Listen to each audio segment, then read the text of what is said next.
അസം ഗുവാഹത്തിയിൽ വീട്ടുതടങ്കലിലായിരുന്ന 13-കാരി രക്ഷപ്പെടുത്തി child line പ്രവർത്തകർ. 6 വർഷമായി വീട്ടിൽ ജോലി ചെയ്തിരുന്ന പെൺകുട്ടി ശാരീരിക പീഡനത്തിന് ഇരയായിരുന്നു. ബെഡ് ബോക്സിനുള്ളിൽ ഒളിപ്പിക്കുകയായിരുന്നു ഈ വീട്ടുടമ. പരിശോധനയ്ക്ക് ചൈൽഡ് ലൈൻ പ്രവർത്തകർ എത്തിയപ്പോൾ ദൃശ്യങ്ങളടക്കം പുറത്തു വന്നിട്ടുണ്ട്. റിപ്പോർട്ടിൽ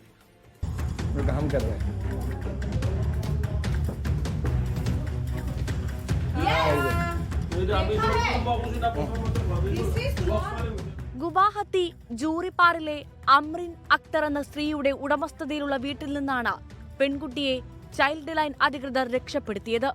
6 വർഷമായി പെൺകുട്ടി ഈ വീട്ടിൽ ജോലി ചെയ്തു വരികയായിരുന്നു.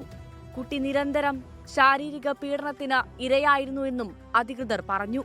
പെൺകുട്ടിയുടെ മുഖത്തും ശരീരത്തിലും നഖം കൊണ്ടേൽപ്പിച്ച മുറിവുകളും പരിക്കുകളും കണ്ടെത്തി. നാട്ടുകാർ നൽകിയ പരാതിയുടെ അടിസ്ഥാനത്തിലായിരുന്നു ചൈൽഡ് ലൈൻ അധികൃതർ വീട്ടിൽ പരിശോധനയ്ക്കെത്തിയത്. വിവരം അറിഞ്ഞതിനെ തുടർന്ന് വീട്ടുടമ പെൺകുട്ടിയെ ബെഡ് ബോക്സിനുള്ളിൽ ഒളിപ്പിച്ചു. കുട്ടിയെ വീട്ടുകാരെത്തി തിരികെ കൊണ്ടുപോയതായും അധികൃതരോട് പറഞ്ഞു. വീട്ടിലുള്ളവരുടെ മൊഴിയിൽ വൈരുദ്ധ്യമുണ്ടെന്ന് മനസ്സിലാക്കിയ ചൈൽഡ് ലൈൻ സംഘം പെൺകുട്ടിയുടെ വീട്ടുകാരുമായി ബന്ധപ്പെട്ടു. കുട്ടി തിരികെ വീട്ടിലെത്തിയിട്ടില്ലെന്ന് അവർ അറിയിച്ചു. പിന്നാലെ നടത്തിയ പരിശോധനയിലാണ് പെൺകുട്ടിയെ കണ്ടെത്തിയത്. സംഭവത്തിൽ വീട്ടുടമയ്ക്കെതിരെ കേസെടുത്തു. 24 ഡൽഹി.